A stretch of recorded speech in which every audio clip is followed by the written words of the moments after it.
అందరికీ నమస్కారం అండి. నా పేరు వరలక్ష్మి. నేను పులుకుంట గ్రామానికి చెందిన వడ్డే వరలక్ష్మి. నేను మలకమూరు కాలేజీలో చదువుకుంటుండగా ఒక అబ్బాయి ప్రేమ పెళ్లితో పెళ్లి చేసుకుంటానని 3 సంవత్సరాల నుండి ప్రేమించి పెళ్లి చేసుకుంటానని ఇప్పుడు వాళ్ళ అమ్మ మాటలు నమ్మి నన్ను పెళ్లి చేసుకోవడం లేదండి. ఇప్పుడు వాడు కూడా ఊళ్ళో లేడు. వాళ్ళ అన్నదైనా నేను చేసుకుంటానని మాట ఇచ్చి బలవంతం చేసి నన్ను వాడుకుని ఇప్పుడు నన్ను పెళ్ళి చేసుకోను అని అంటున్నాడు.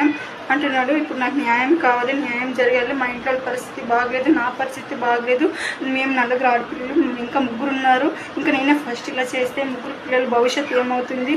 డబ్బులు ఇస్తాము, డబ్బులు పారేస్తాము అంటున్నాడు. నేను ఏమైనా వ్యభిచారిదాన్నా డబ్బులు పారేసుకోవడానికి?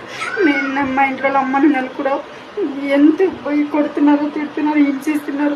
వాడి వల్ల ఇప్పుడు పెళ్లి చేసుకుంటాను అని చెప్పి ఇప్పుడు మోసం చేసి ఎక్కడో పోయి దాచుకున్నాడు. నాకు న్యాయం చేయండి.